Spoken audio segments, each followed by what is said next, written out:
Olá, meu amigo e minha amiga, tudo bem com você? É uma alegria ter a sua companhia no programa Teólogos.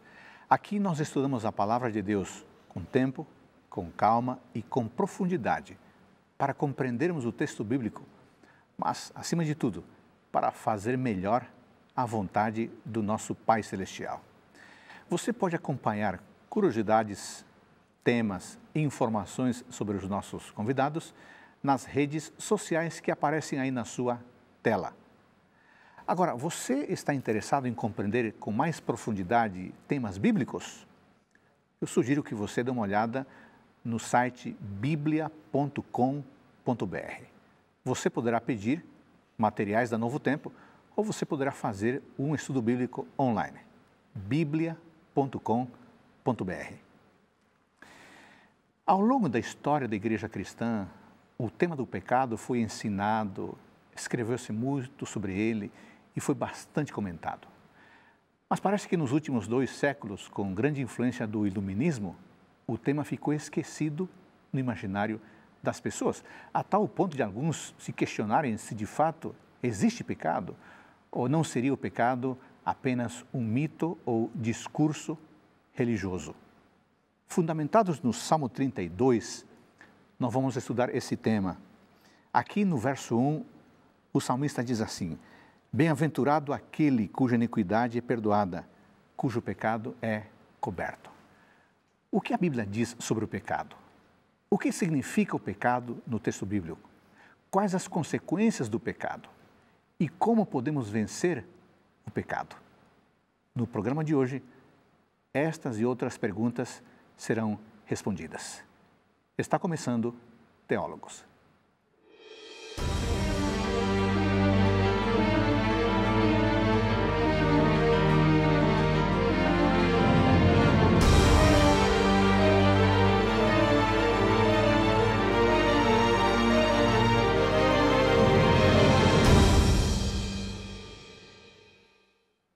No programa de hoje vamos tratar do tema do pecado.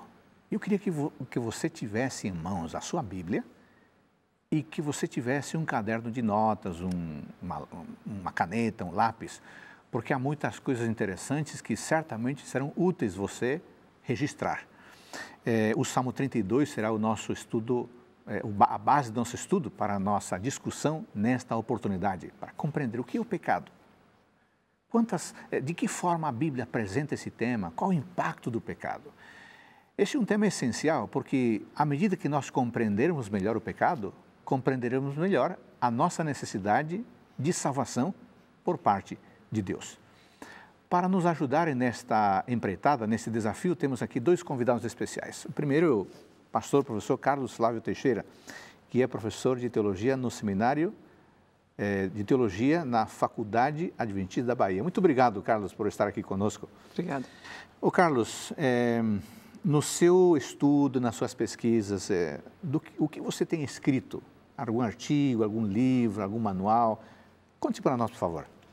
Sim, eu tenho trabalhado alguns temas que são relacionados à área de teologia sistemática, a qual eu leciono no seminário. Entretanto, tenho me dedicado à pesquisa de temas específicos, como, por exemplo, hermenêutica bíblica. Uhum. E agora, ultimamente, eu tenho trabalhado nesse tema e está saindo aí uma publicação, um livro sobre interpretação da Bíblia. Muito bem. Há alguma outra área de interesse que você tem produzido, algum material? Acho que você também escreveu na área de filosofia. Sim, também escrevi sobre filosofia e a influência da filosofia na teologia cristã.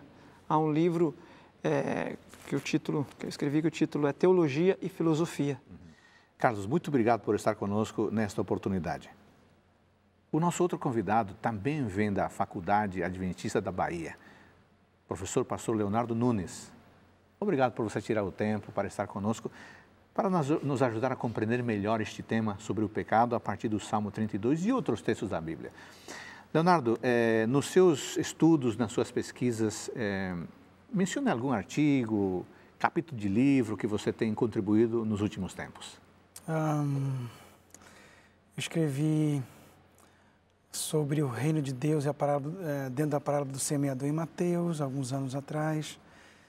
Um artigo publicado numa revista judaica na Rússia, sobre Jesus como rabi, os outros rabis, uma comparação dos ensinos bíblicos com os ensinos da Mishnah. Publicamos um artigo sobre Joséfo, sobre Flávio Joséfo e a visão que ele tinha do santuário. Saiu agora, há 15 dias atrás, o capítulo de um livro que eu escrevi com o Dr. Alexander Bolotnikov sobre o Santuário Celestial na literatura rabínica. Dois capítulos de um livro-texto usado na Andrews para o estudo dos evangelhos. Algumas coisas Legal. Por aí. Bom, a vida acadêmica exige, né, que nós estejamos em constante estudo, leitura, produção de textos, que são para beneficiar os estudantes e também para a comunidade, né, que acompanha e que tem interesse nos temas bíblico-teológicos. Amigos, o nosso tema de hoje é a respeito do pecado. Esse é um tema que está presente desde as primeiras páginas da Bíblia. E nesse primeiro tópico, nós queremos compreender um pouco melhor o assunto do pecado. E vamos nos deter, em grande medida, no Salmo 32. Salmo 32 é um salmo didático, é um salmo da autoria de Davi, diz o próprio texto. Carlos, a partir do Salmo 32, como é que a Bíblia define o pecado? Sim, o Salmo 32, para a gente responder essa questão, nós temos que lembrar que o Salmo 32 tem um contexto. Né? O Salmo 32 faz parte do que nós chamamos de 7 salmos penitenciais, que teriam sido salmos escritos por Davi no contexto da experiência de pecado dele com Batseba, o assassinato de Urias, e não ter assumido isso por quase um ano diante da nação. Foi. E aí Deus vem falar com ele, manda o profeta e, como resultado do seu arrependimento, Davi aprende a duras penas algumas lições sobre o pecado e por isso o salmo é chamado aqui de salmo didático, porque é um salmo de não só de compartilhar a experiência de Davi, mas também de ensinar quais as lições que ele aprendeu sobre o pecado. E aqui nós encontramos um texto interessante para o estudo do pecado, porque é um texto que nos fala da complexidade do pecado. A Bíblia define o pecado como algo complexo, como uma situação, uma condição de existência complexa e problemática. E nós vemos isso de maneira muito clara nas palavras, nos termos usados aqui no Salmo 32, os versos 1 e os versos 2. Então pode ler esses 2 versos, por favor. Sim, bem-aventurado aquele cuja iniquidade é perdoada e cujo pecado é coberto. Aqui, os 2 termos traduzidos aqui como iniquidade e pecado, o primeiro termo, iniquidade, é a palavrinha hebraica pechá. Pechá, ao longo do Antigo Testamento, inclui pelo menos 3 realidades. Primeira, o afastamento de Deus, o pecado voluntário e aí sim a rebelião. Então, pecado aqui é primeiramente apresentado como uma condição de algo que eu faço voluntariamente. É uma condição de rebelião contra Deus. Eu sei o que estou fazendo, eu sei que está errado, mas sei que está errado, mas faço. A segunda palavrinha que foi traduzida como pecado, cujo pecado é coberto, é ratar. Tá? Essa palavrinha, diferente da primeira, ela pressupõe o erro, mas é o erro sem intenção. É errar o alvo. Eu estou mirando o alvo certo, mas por alguma razão eu erro. Ou seja, eu falho no cumprimento do meu dever. Mas é uma falha. Mas é uma falha, não deixa de ser uma falha. Mas não é uma rebelião, quer dizer, a primeira, a iniquidade é algo mais gritante. Sim, é algo da minha intenção. A segunda não. A segunda não era a minha intenção, mas eu errei. No verso 2, nós temos 2 outras palavrinhas que na tradução se perderam aí. Bem-aventurado o homem a quem o Senhor não atribui iniquidade. Em português a mesma palavra, no original não é. No original não é. No original é a palavra rafon. Essa palavra é interessante a profundidade dela, porque ela indica uma condição do ser, uma distorção moral, tá? Uma espécie de perversidade. Uma culpa que tem algo a ver com o ser. Enquanto as 2 primeiras têm algo a ver com fazer, essa tem a ver com o ser, com a minha natureza, com algo do meu ser que não está bem. E a última palavrinha que foi traduzida aqui, em cujo espírito não há dolo, é a palavrinha remiar, que é uma palavra também de extrema relevância aqui. Que fala do ser também, né? Que fala do ser também, mas em como eu estou manipulando esse ser. A palavrinha remiar significa engano, dolo, fraude. Traição. Traição. É quando eu quero dissimular aquilo que eu sou e aquilo que eu faço ou deixo de fazer. Então, esses 4 termos aqui em Salmo 32 nos indica a primeira lição com relação ao pecado. O que é o pecado? Nesses textos, a Bíblia está dizendo, o pecado é algo extremamente complexo. Tem a ver com o que eu faço de errado, com o que é o certo que eu deixo de fazer, tem a ver com aquilo que eu sou, como é que está a minha condição moral, e tem a ver também com o que eu faço, reconhecendo ou não aquilo que eu sou. Bom, vamos tentar fazer uma leitura agora, considerando os significados no seu contexto original? Interessante. Você está com a sua Bíblia em mãos aí? Então, Salmo 32, 1 e 2. Bem-aventurado aquele cuja rebelião é perdoada. Sim. Cujo pecado... Cuja fraqueza é coberta. Bem-aventurado o homem a quem o Senhor não atribui perversidade. E em cujo espírito não há falsidade, engano, traição. Assume outro contexto. É outro contexto. Outra percepção, Sim. O texto bíblico. Mas, Leonardo, não é só no Antigo Testamento que temos diversas palavras para definir o pecado, né? Para mostrar como é complexo esse assunto do pecado. O que dizer do Novo Testamento? O Novo Testamento usa 10 palavras. 10? Pelo menos 10. Porque, de repente, se a gente estudar um pouco mais, a gente vai encontrar outras. Mas pelo menos 10 que a gente tem encontrado. Sim. Você tem hamartia, você tem ofeleima, você tem parabase, você tem paraptoma, paracoê, anomia, agnoema, retema, e poneria, adiquia, e por aí vai. Cada uma delas fala de um aspecto diferente do que é pecado.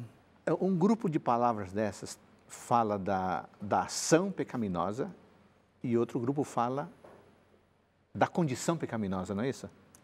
E tudo nesse meio, da ação e da condição, e tudo nesse meio aí. Agora, Carlos, por que tantas palavras? Por que tanta diversidade linguística? Por que tantos vocábulos para um conceito? Eu acho que Deus, ao inspirar o escritor bíblico a usar palavras diferentes, Deus está nos conduzindo a uma lição básica. Não dá para a gente reduzir a ideia de pecado. Pecado é algo tão complexo, tão grave, que nós não podemos reduzir ao significado de um termo ou a uma condição apenas. Pecado, para ser bem entendido, ele tem que ser entendido no contexto de todos esses usos que é feito ao longo de toda a Bíblia. Agora, Leonardo, poderíamos dizer que compreender o pecado, tanto como ação, quanto como condição, está correto esse raciocínio? Eu acho que a gente precisa realmente ter essa compreensão mais abarcante, mais profunda sobre o pecado. Não porque nós queiramos o pecado, mas é porque para entender justamente aquilo que nós temos que fugir. Quando você entende o pecado, que não é apenas uma ação, mas como uma condição e um estado, então a compreensão do que é pecado é maior e também maior é o entendimento sobre a salvação. Uhum. Eu acho que é o ponto principal. Afinal de contas, né, eu posso perguntar, do que Deus está me salvando? Se minha compreensão de pecado é muito limitada, eu não sei direito do que está me salvando. Afinal de contas, talvez Deus fez algo muito grande para uma coisa tão pequena que eu cometi, né? Compreender a natureza do pecado é essencial para compreender o processo de salvação. O Carlos, quais são os efeitos do pecado na vida do ser humano? É só ação? O pecado nos leva apenas a fazer coisas erradas? Não. O pecado, segundo o profeta Isaías, no capítulo 59, verso 2... Vamos ler esse texto? Sim. O profeta Isaías, no capítulo 59, verso 2... Pode lê-lo. Ele traz para nós o efeito fundamental do pecado. Diz aqui o verso 2, mas as vossas iniquidades fazem separação entre vós e o vosso Deus. Veja que não é Deus que se separa de nós. Uhum. As nossas iniquidades nos separam de Deus. Esse talvez seja o efeito fundamental do pecado, a separação de Deus. Não que Deus esteja longe de nós, mas isso nos leva a uma condição de alienação do nosso Criador. Nós nos tornamos como se estivéssemos na linha de colisão com Ele, ou virando as costas para Ele. Essa é a ideia que a palavra, que a expressão aqui dá. É como se eu estivesse virando as costas para Deus, ou se em frente a Ele eu estivesse em rota de colisão com Ele. A ponto que o resultado disso é o quê? Alienação, separação. Nesse caso aqui, mais forte a questão do afastamento. Seja por virar as costas, ou seja por me posicionar contra Ele. Esse é o uso que o termo normalmente tem no livro de Isaías. Amigo, você sente que está cometendo um pecado, uma iniquidade, uma rebelião, uma transgressão, uma traição, uma perversidade? Afora os atos ruins que você está fazendo, sabe o que é pior? O pior é que isso está separando você de Deus. Isso é o pior. Leonardo, estamos falando de efeitos apenas na vida espiritual ou os efeitos do pecado alcançam o ser humano como um todo? Alcança cada molécula do ser humano. Quando você vai para Gênesis, que Deus diz uma coisa e Adão e Eva procuram fazer outra coisa, esse pecado, ele se transforma em rebelião. Não apenas uma separação, mas agora também uma rebelião. Uma rebelião contra o Criador. E o resultado disso é que a própria natureza, quando nós comparamos Gênesis 1 e 2 com Gênesis 3, Adão e Eva são colocados para cuidar da natureza. E agora, por causa deles, a natureza começa a sofrer. Seu filho morre. E antes o homem que era para viver eternamente, agora é uma utopia, nós queremos viver tomando qualquer tipo de remédio que seja. Então, o próprio DNA do ser humano, eu não sou médico nem biólogo, mas o que a gente vê é que até o próprio DNA ele tem, parece que uma data de validade que não passa daquilo. Né? E sabe uma coisa interessante? Falando em Gênesis mostra para nós que o pecado ele afeta 3 dimensões preciosas da vida humana. Muito bem, eu acho que a gente pode abordar com mais calma isso no próximo bloco. Não esquece disso não, Carlos. As 3 dimensões do efeito do pecado. Amigos e amigas, o pecado é tão complexo que a Bíblia usa diversos termos, diversas palavras para tentar defini-lo. Isso significa que ele é perigoso, é complexo e que nós não devemos brincar com o pecado. Vamos compreender um pouco melhor os desdobramentos do pecado no próximo bloco. Voltamos em instante.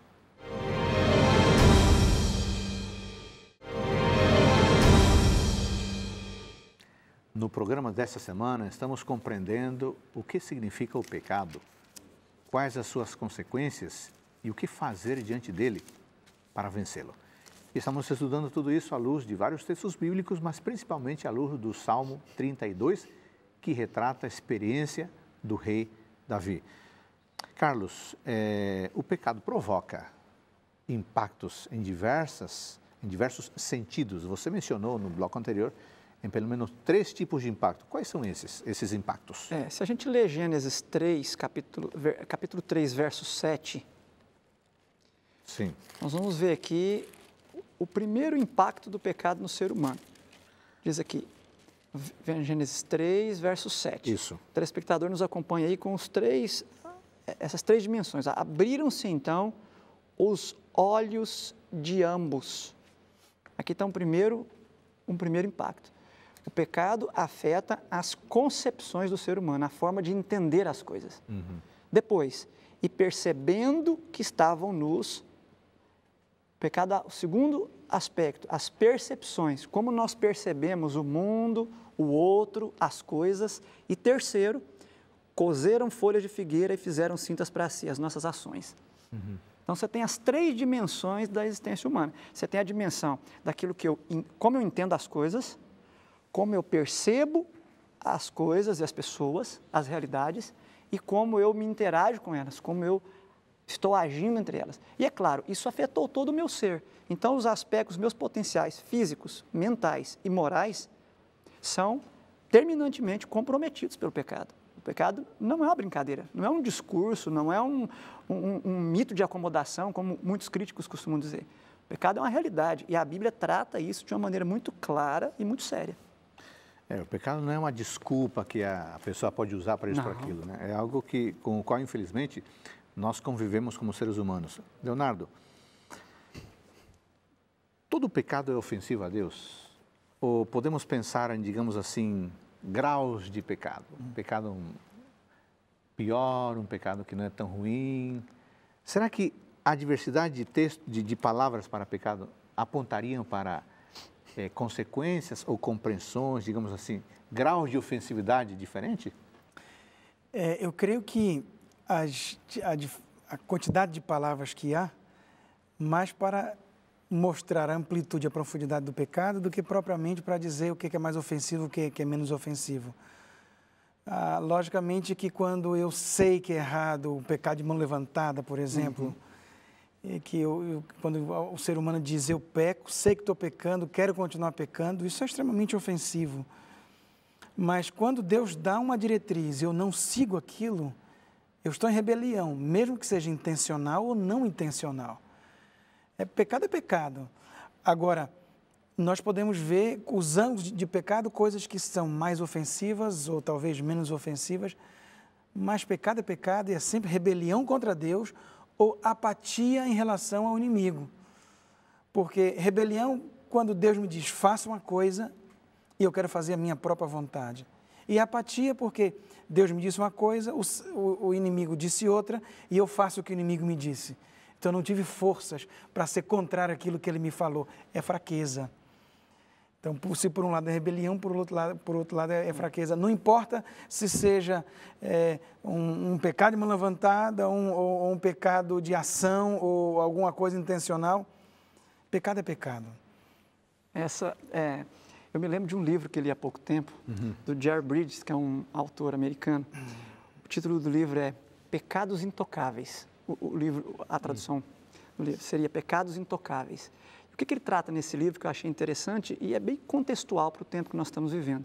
Há uma tentativa de se marcar graus de ofensividade do pecado, coisa que a Escritura não deixa espaço. Porque o pecado, seja ele qual for, ele é igualmente ofensivo a Deus. Nós podemos falar de graus, de culpas e de consequências, mas não de ofensa. Pecado é pecado. Não existe na Escritura Sagrada pecadinho ou pecadão. Isso é produto da consciência pós-moderna, né? Para tentar criar uma zona de acomodação, talvez. Mas, e aí nesse livro, Jerry Bridges fala, olha, tem alguns pecados que a gente levanta a mão e condena rapidamente. É estranho a qualquer um, mas tem outros que a gente às vezes cultiva e a gente não acha tão escandaloso, né? E isso é perigoso, porque a Escritura não trata com graus de ofensividade do pecado.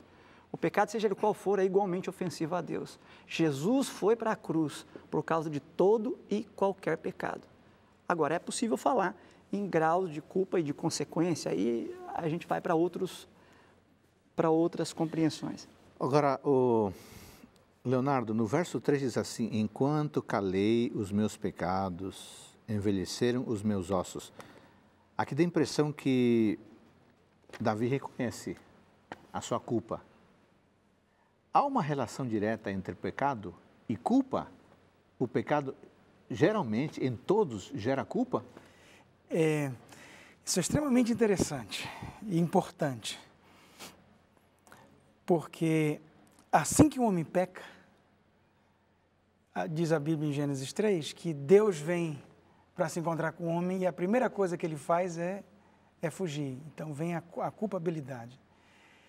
E é interessante por quê? Porque tem pessoas que dizem que não existe pecado, que o pecado é uma invenção para criar nas pessoas culpa e criar dor e uma série de coisas. Mas o interessante é que se você conversar com qualquer pessoa, mesmo que ela diga que não há pecado, e você disser assim para ela, olha, fala sério, olha, quero conversar com você depois. A pessoa já vai começar a pensar, o que eu falei, o que não fiz? A culpabilidade está no coração do ser humano porque o homem é pecador por natureza. Alguns anos atrás eu recebi um e-mail de uma seita satânica, dizendo que Satanás libertava a pessoa do pecado, porque tirava a lei. Quando tirava a lei, não tinha culpa, perdão, não tinha pecado. Quando não tinha pecado, não tinha culpa, não tinha dor de consciência, então a pessoa era livre. Melhor ficar com Satanás. É justamente essa a reversão do que a palavra de Deus diz lá em Gênesis capítulo 13 e ao longo da Bíblia. Ele disse que quando ele cala, quando ele esconde, quando ele diz que não há, secam-se os ossos, né? E a maior prova da presença do pecado é a presença da culpa no ser humano, independente se ele acredita em Deus ou não. Está você com a sua Bíblia, irmãos? Eu quero que você procure aí Romanos capítulo 13, versículo 23, por favor. Romanos 13, 23. Diz assim: pois todos pecaram e carecem da glória de Deus. Carlos, como assim todos pecaram? O bebezinho, coitado, que acabou de nascer, que culpa ele tem? Paulo não está sendo... Está correto o raciocínio paulino? Está, porque Paulo não tirou isso de outro lugar senão do Antigo Testamento, que era a Bíblia que ele tinha em mãos no tempo dele. E se nós formos para um outro salmo, escrito por Davi, nessa mesma ocasião, um salmo gêmeo aí de 31, que é o 51. Vamos lá, Salmo 51. Salmo 51, no verso 5, diz assim: eu nasci na iniquidade, em pecado me concebeu a minha mãe. Isso é devastador, hein? Isso é devastador. Ou seja, não existe um pequeno inocente. O que existe é um pequeno pecador. Nós nascemos em pecado. Por quê? E nós não somos culpados de pecado do que as gerações anteriores fizeram, mas a condição de pecado em que nascemos, ela nos torna culpados pela nossa condição. E isso torna necessária a misericórdia divina em nosso favor. Ou seja, o que caracteriza um pecador não é a sua ação, mas a sua condição?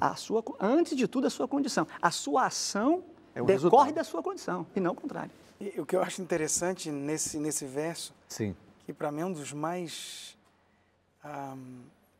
não apenas profundos, mas gritantes para falar sobre o pecado, é que não apenas eu nasci pecador, desde que eu nasci, né, aqui do verso 5 eu sou pecador, mas na concepção, no momento da fecundação e da criação do ser humano ali no útero de sua mãe, nessa concepção, o ser está em pecado. Eu não sei explicar. Não sei, isso é um mistério. Talvez alguns chamam de mistério da iniquidade, o que para mim é um mistério, mas eu sei que está escrito. Carlos, o Salmo 55 que você leu diz: eu nasci na iniquidade e em pecado me concebeu a minha mãe. Isso me torna culpado diante de Deus, então? O simples fato de haver nascido? Sim, nós somos culpados pelo pecado e não apenas por pecar. Ou então, uma criança, até que ela cometesse atos pecaminosos, ela não necessitaria de Deus. Ela não seria dependente da misericórdia divina. Então, veja, isso aqui é interessante. Nós somos culpados por pecado e não apenas por pecar. A nossa condição nos torna culpados. Nós não somos mais aquilo que fomos planejados para ser. Não somos mais a perfeita imagem e semelhança de Deus. Nós nos afastamos de Deus. Nós nascemos com o nosso ponteiro travado para uma posição oposta a Deus. A nossa única salvaguarda só não é pior, porque lá em Gênesis capítulo 3, ali quando Cristo se apresenta ao primeiro casal, logo depois do pecado, Cristo planta no coração do ser humano a inimizade, promete plantar no coração humano a inimizade contra quem? Contra Satanás. Então, Cristo, pela graça de Cristo, é que nós lutamos contra essa condição nossa, para que Cristo nos restaure a cada dia e nós voltemos a ser a sua imagem e semelhança. Leonardo, eu queria ser, assim, bem didático com o nosso telespectador. Deixa eu fazer uma colocação e pedir a sua opinião a partir do que está no texto bíblico. Eu poderia dizer para o nosso amigo, amiga que nos acompanha, que há o pecado no singular e pecados no plural? Sendo pecado a natureza, a condição, e pecados as ações, estaria correto isso? O resultado dessa condição, sim. Ok. E Romanos capítulo 7, quando Paulo fala, o bem que eu quero eu não faço, o mal que eu não quero esse faço, essa luta que está dentro do coração de cada ser humano, eu, você, todos os que nos assistem, essa é a realidade. Nós nascemos, nós fomos concebidos nessa realidade. E por causa disso, então, nós cometemos ações pecaminosas. Mas, amigos, às vezes é duro falar nisso, eu fico logo querendo, e a solução, não é? Buscar Jesus. Exato. Porque a nossa situação é uma situação de total desamparo quando nós não temos o Senhor Jesus Cristo. Ô, Carlos, eu conheci e experienciei Jesus Cristo pela primeira vez, de modo assim profundo, a minha conversão em 83. Eu fui batizado, me filiei à Igreja Adventista. Bom, eu posso dizer que a partir de 83, então, a minha natureza pecaminosa foi eliminada e que, então, eu poderia viver uma vida sem pecado? De forma alguma. Uma afirmação dessa natureza mostra um desconhecimento sobre a realidade e a complexidade que é o pecado. O pecado não é só as ações, nós vimos no Salmo 32, mas poderíamos ampliar na Escritura outros textos. Pega, por exemplo, Tiago, capítulo 4, verso 17. Vamos ler esse texto, então? Tiago, capítulo 4, verso 17. Sim. Tiago, capítulo 4, verso 17. Leia para nós, por favor. Diz lá, portanto, aquele que sabe que deve fazer o bem e não faz, nisso está o quê? Pecando. Pecando. Então, o pecado aqui é colocado numa situação tão complexa que até aquilo que eu deveria fazer eu não faço. Já estou pecando. Eu estou pecando. Paulo, em Romanos 14, 23, diz o que não provém de fé é pecado. É pecado, ou seja, aquilo que eu não tenho, a minha intenção não é boa, eu não estou convicto daquilo e eu faço, violando a minha consciência, sem boa intenção, eu estou pecando. Então, como é que eu diria que depois de batizado, o fato de eu entrar no tanque, sair dali, a minha condição já foi instantaneamente mudada? Isso me parece um resquício de ensinos da Idade Média, onde o sacramento era visto como uma função mística, em que eu entrava no batismo numa condição e saía já perfeito, já saía totalmente outro, como se um poder sobrenatural naquela hora mudasse o que eu sou, a ponto de, daquele ponto em diante, eu quase que não dependesse mais de Deus. Amigo, amiga, você que nos acompanha, eu queria que você ficasse alerta contra alguns ensinos que estão por aí, pessoas, grupos, algumas denominações ensinando, alguns grupos de gente bem intencionada ensinando que é possível viver sem pecado, que de repente de um momento para outro você pode passar a viver sem cometer nenhuma ação pecaminosa. O pecado é tão complexo que pensar dessa forma é realmente desconhecer aquilo que a Bíblia afirma a respeito da gravidade, da complexidade do que significa o pecado diante de Deus. Leonardo, as consequências do pecado são as mesmas para cada pecador ou as pessoas experienciam consequências diversas? Quando nós falamos desse momento que vivemos na humanidade, as consequências são diferentes. Uma coisa é você tirar um pirulito, ou pegar uma caneta, outra coisa é você roubar um banco.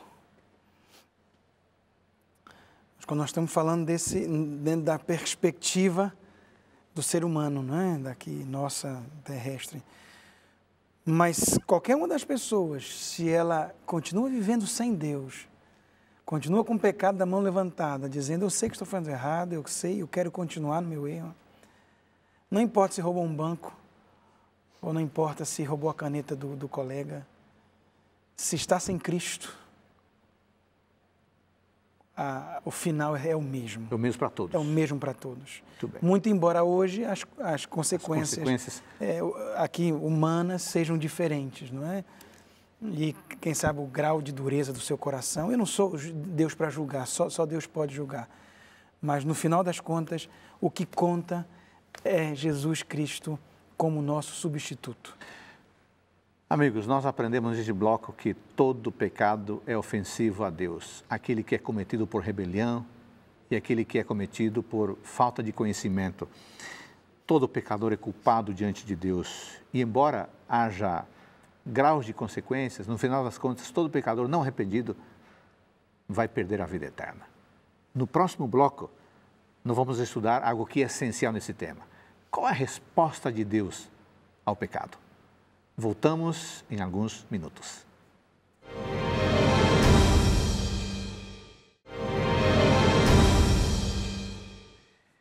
Nesse programa estamos estudando a natureza, o significado, as consequências do pecado. Já vimos que, embora possa haver efeitos diferentes do pecado, diante de Deus, todo pecado é ofensivo.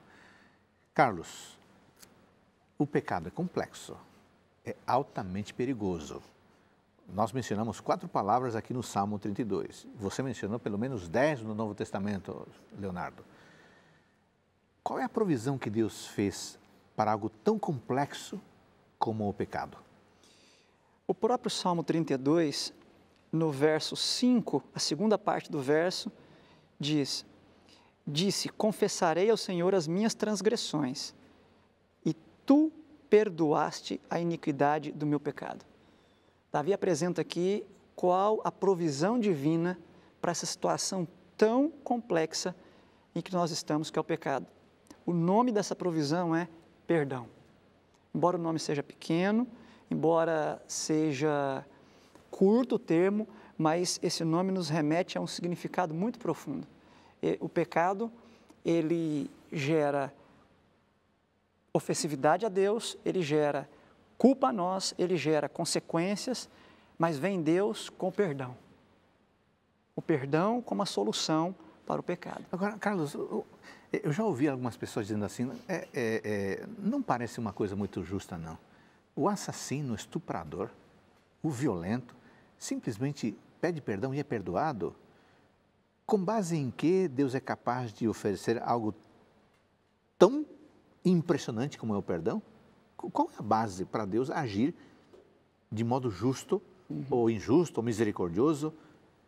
O que nós podemos pensar sobre isso? É que a base de Deus para perdoar é o próprio Deus. Porque se a base de Deus para perdoar o ser humano fosse o ser humano... Aí não tinha jeito, né? Não haveria condições. Né? Porque o injusto não pode cobrir os pecados do injusto. Mas o justo pode. Mas o justo pode. E quem é o justo? O justo é Jesus Cristo. Isso. E por isso ele aparece em Gênesis pela primeira vez. Ele manda Adão matar um cordeiro, tira as vestes do cordeiro e manda que ele trocasse, tirasse as vestes de folhas e colocasse as vestes do cordeiro. O cordeiro representaria ele. Ele cobriria, seria o único capaz de cobrir a nudez do nosso pecado, a nossa vergonha. É interessante, um detalhezinho nesse texto que, em Gênesis 3, Deus mesmo faz a roupa de pele de cordeiro e Deus mesmo veste Adão e a Eva. Um símbolo que aparece em toda a Bíblia de vestimenta, lá em Josué, até Apocalipse 22, 14, bem-aventurado desde já os que lavaram suas vestiduras no sangue do cordeiro. Então, é Deus mesmo que veste, porque nós não temos condição nem de vestir uma roupa diferente. Leonardo, Ele que faz. Leonardo, qual é o processo pelo qual ocorre o perdão? O que eu preciso fazer para obter o perdão? Para ser salvo, o que eu faço é aceitar. Mas o livro Salmo, eu acho que seria interessante voltar para Salmo. O capítulo 32, o verso 5 diz: confessei-te o meu pecado e a minha iniquidade não mais ocultei. O primeiro passo em direção à salvação é confessar. Eu estou falando isso do ponto de vista do ser humano. Porque do ponto de vista divino, quando o ser humano pecou, a primeira coisa que Deus foi sair do seu trono de glória e vir atrás do ser humano, não é? Mas aqui, do ponto de vista do ser humano, para a gente, nesse processo de salvação, é reconhecer o pecado e confessar. Isso é para qualquer coisa. Enquanto eu não reconheço, não confesso, não dá para ver mudança. Não há perdão para quem não quer ser perdoado. E para ser perdoado é necessário confissão, e para ver confissão é necessário o reconhecimento do pecado. Inicialmente, eu diria, podemos começar por aí, não é? E você tem 2 exemplos bíblicos que são muito elucidativos também. Sim. Disso que o pastor Léo disse. Você tem o exemplo de Judas, que pecou, que mostrou ali remorso, mas o remorso dele nada mais era do que medo das consequências e não um arrependimento genuíno. Por outro lado, você tem o apóstolo Pedro, que também pecou, né? Negou o Filho de Deus. Não sentiu um simples remorso, né? Não sentiu um simples remorso. A Bíblia diz que ele chorou amargamente. A expressão ali, chorar amargamente, só aparece 4 vezes na Bíblia. E as 4 vezes são muito significativas. Chorou amargamente, chorou com arrependimento, né? Arrependimento é sentir tristeza pela sua condição de pecador e pelas suas atitudes pecaminosas. E um desejo de não querer fazer isso. Com certeza. E pensar com tristeza que, no final das contas, Deus ficou ofendido, ou foi ofendido. Eu magoei o meu Senhor. Agora, o Leonardo, existe perdão para todo tipo de pecado? Não importa o pecado, se abrirmos o coração em confissão, ele será perdoado? Louvado seja Deus que existe. Porque quando falamos de pecado, o sentimento da gente vai ficando cada vez menor, mas pequenininho, vai moendo a gente. Quando olhamos para Jesus Cristo, a gente não vê como nós podemos nos perder, porque Ele é a solução. Nele, todo pecado é perdoado. Ele morreu por todos os pecados, até mesmo daqueles que não querem receber o perdão, mas Deus, na sua infinita bondade, no sacrifício de Cristo na cruz do Calvário, já proveu o meio do perdão para todos os pecados, passados, presentes e futuros. Agora, aqui nós estamos falando de uma pessoa, Davi, que aqui é um mentiroso, um traiçoeiro, um adúltero, assassino, dissimulador, mau pai e outras coisas mais. E um péssimo rei. E foi perdoado, né? Foi perdoado. Foi perdoado. Que maravilha saber que todo pecado pode ser perdoado. Ô Carlos, tudo bem, temos que confessar. A confissão do pecado é uma ação puramente humana? Eu tomo essa decisão de confessar? Nasce em mim isso? De forma alguma. O Senhor Jesus, quando estava prestes a partir, diante da tristeza dos apóstolos, ele promete o Espírito Santo. Ele disse que o ministério do Espírito Santo seria nos convencer do pecado, da justiça, que só Ele tem, e do juízo que virá para os que não aceitarem essa justiça. Então, veja, até para nos arrepender, nós somos dependentes da graça divina. É o Espírito Santo que, operando em nós, nos convence de que somos pecadores, de que só em Cristo há justiça e de que o juízo virá para todos, arrependidos ou não. Amigos, que maravilha saber que Deus quer nos perdoar, Deus está disposto a nos perdoar. Nós temos que abrir o coração em sinceridade, pedindo perdão do nosso Pai. Leonardo, tudo bem, eu posso confessar, é o Espírito que produz isso em mim. Agora, Deus apenas me perdoa ou Ele me dá condições também de não voltar a esse pecado, de viver de modo melhor? Ele me dá poder para que eu viva uma vida mais reta, de acordo com a vontade dEle?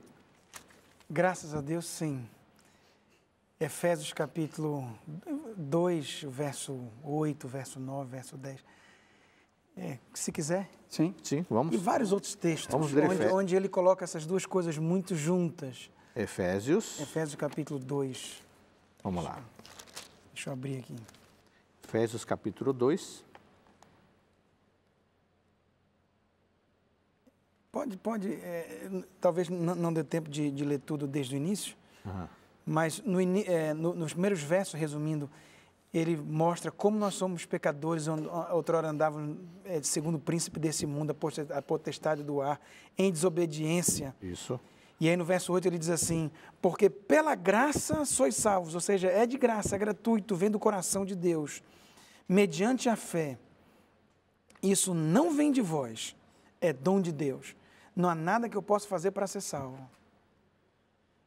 É verdade que eu preciso confessar, reconhecer, mas isso não me garante salvação. Perdão, né? Perdão. Essa salvação vem porque Deus, por sua graça, quer me perdoar.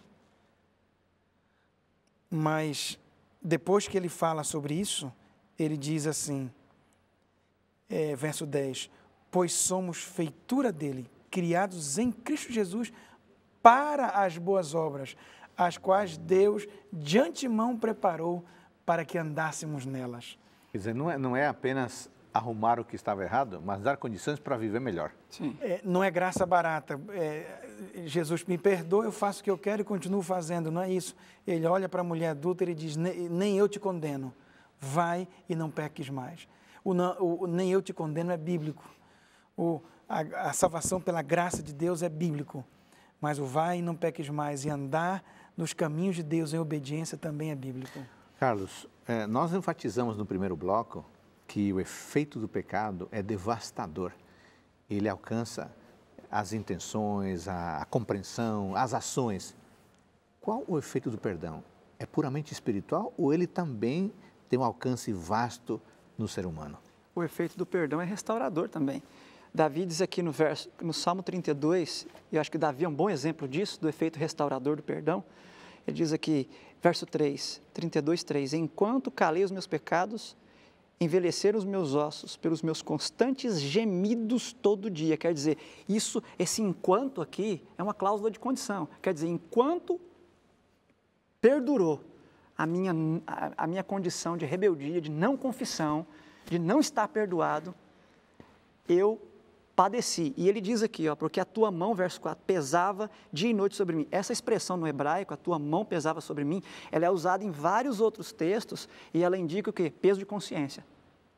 Ou seja, Davi não tinha paz de consciência e fala aqui também, o meu vigor se tornou em sequidão de estio. Nem consciência em paz e nem saúde física. A pessoa começa a definhar. Então, qual o efeito do pecado? Primeiro, o pecado te reconcilia, o efeito do perdão. O perdão te reconcilia com Deus. Lembra de Isaías 59, 2? Se o pecado me separa, o perdão me aproxima, reconcilia com Deus. Segundo, o pecado me traz paz de consciência. Terceiro, o pecado vai me trazer, o perdão vai me trazer paz de consciência. O perdão vai me trazer saúde física.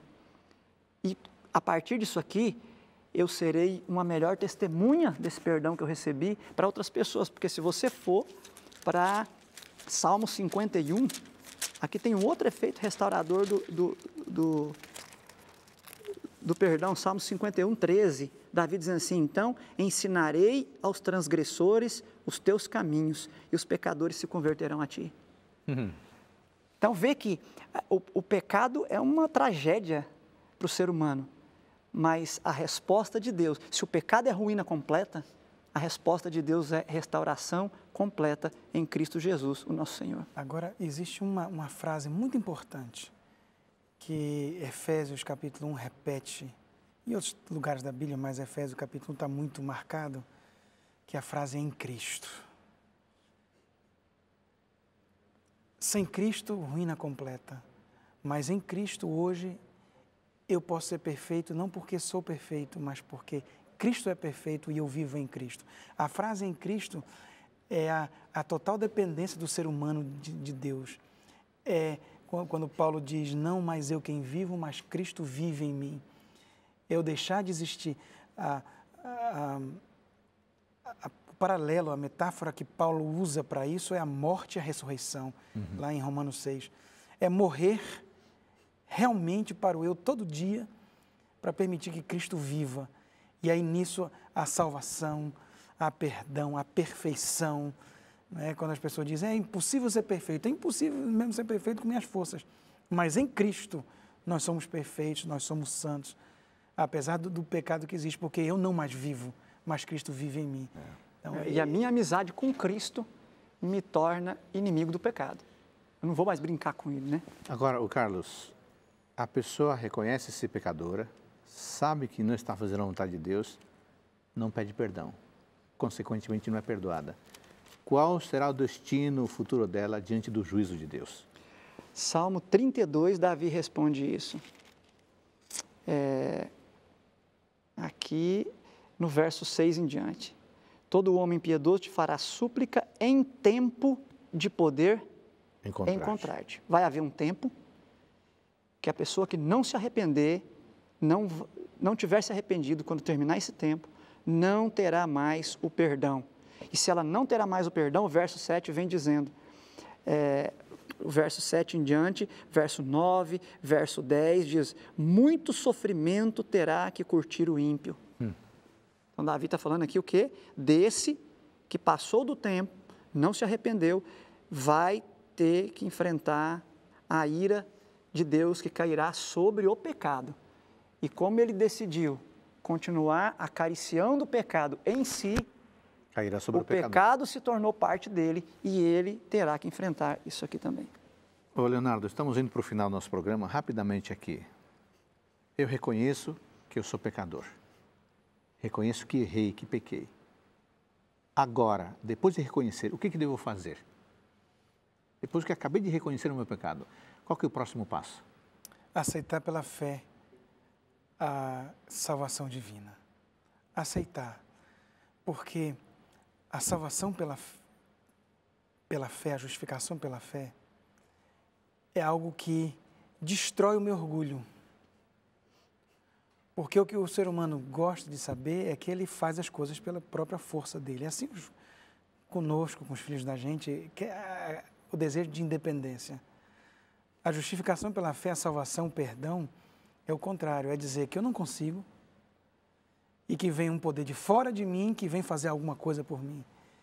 Então, quando eu confesso, eu preciso, pela fé, simplesmente receber e agradecer a Deus por isso que Ele faz na minha vida. Muito bem. Amigo, amiga, você que nos acompanha, o pecado é devastador. O pecado nos distancia de Deus. O único remédio é a graça perdoadora do nosso Pai. Você se sente pecador? Você se sente pecadora? É porque o Espírito Santo está agindo em você, porque é Ele que convence de pecado, justiça e juízo. Eu queria fazer uma oração com você agora. Eu queria que você se concentrasse comigo para que Ele mantenha o nosso coração, Deus mantenha o nosso coração sensível diante da realidade do pecado e de pecados. Ora comigo, por favor, querido Pai. Obrigado por Tua palavra, pelo Salmo 32, que mostra a dimensão do pecado, mas também a realidade do perdão. Mantenha-nos, por favor, sensíveis para sempre ouvirmos a Tua voz. Perdoa-nos e permite que, pelo Teu perdão e por Tua graça, possamos estar perto do Senhor num relacionamento de amizade contigo. Amém. É a nossa prece em nome de Jesus. Amém. Amém. Amém. Amigo, muito obrigado por sua companhia hoje. Que Deus abençoe você e não se esqueça, se você quer estudar a Bíblia com tempo, com calma e com profundidade, então você precisa assistir o programa Teólogos. Divulgue esse programa entre os seus amigos e familiares. Que Deus abençoe você.